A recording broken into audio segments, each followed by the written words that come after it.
C'est la concrétisation de 20 années de travail, d'acquisition de foncier, de négociations avec le monde agricole.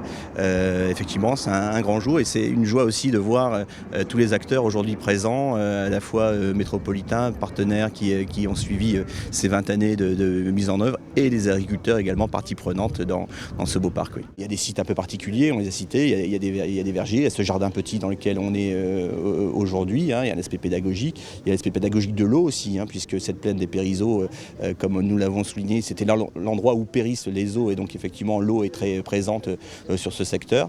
Et puis il y a un espace de loisirs aussi autour de l'étang, hein, 6 hectares aujourd'hui dédiés aux loisirs et à la détente. L'objectif premier, c'était de préserver cet espace de nature.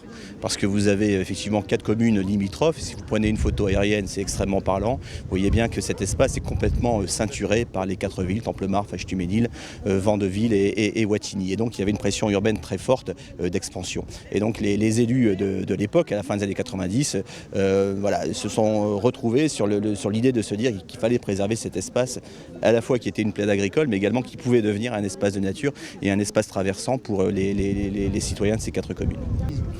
C'est important de concilier effectivement l'agriculture et la nature, c'est pas inconciliable, ça a été effectivement assez novateur, hein, en tout cas dans l'esprit de ce premier parc agricole. Mais je pense que ça démontre que c'est possible et on va pouvoir le décliner sur d'autres secteurs. On a le parc du Mont du Ferrin par exemple, qui est également un parc agricole sur lequel on travaille, l'Arc Nord qui va être aussi également à terme un parc agricole assez conséquent, et ça démontre qu'on peut faire travailler à la fois le monde agricole et les métropolitains sur un projet commun en fait, hein, qui est à la fois préservation de ces terres agricoles et en même temps de pouvoir les traverser et de pouvoir permettre aux métropolitains d'avoir des espaces de nature.